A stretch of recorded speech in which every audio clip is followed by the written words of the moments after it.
Have you ever wondered if someone small, someone ordinary, could ever make a real difference in the world?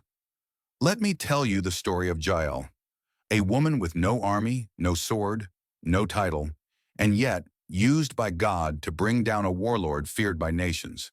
This is the story of Jael and Sisera, one of the Bible's most underrated stories, and one of the most powerful. It was a dark time in Israel's history. The people had turned from God, and they were suffering under the hand of King Jabin of Canaan. His army commander, Sisera, led a force of 900 iron chariots. To Israel, Sisera was invincible. His reputation brought fear wherever he went. Judges 4:3. Jabin had 900 iron chariots and ruthlessly oppressed Israel for 20 years. But God raised up a woman named Deborah. She was a prophetess and a judge, wise, bold, and led by the Spirit. God told her, "Tell Barak to gather 10,000 men. I will deliver Sisera into your hands."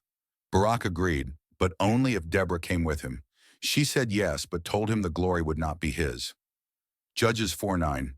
The Lord will deliver Sisera into the hands of a woman. When the battle began, the Lord sent a storm. The ground turned to mud, and Sisera's chariots were useless. The army was defeated. Sisera ran for his life, alone and on foot. That's when the story takes a turn. Sisera came to the tent of Jael, the wife of Heber the Kenite. Her people had a peace treaty with King Jabin, so Sisera felt safe. She welcomed him, gave him milk, and let him rest. He told her to guard the door and deny he was there. He fell into a deep sleep.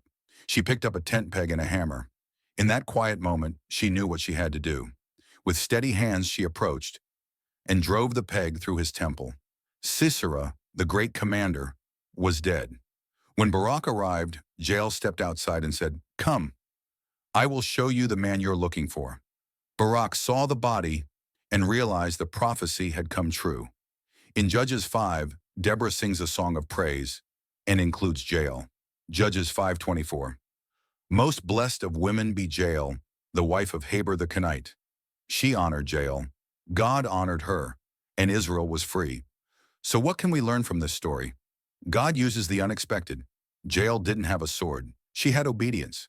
God can work through anyone, no matter their role, no matter how hidden they feel.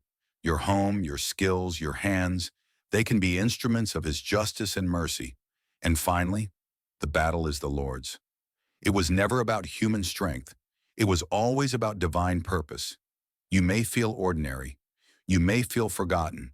But when your moment comes, like Jael, say yes. In God's hands, courage can come from the most unexpected places. 1 Corinthians 1:27.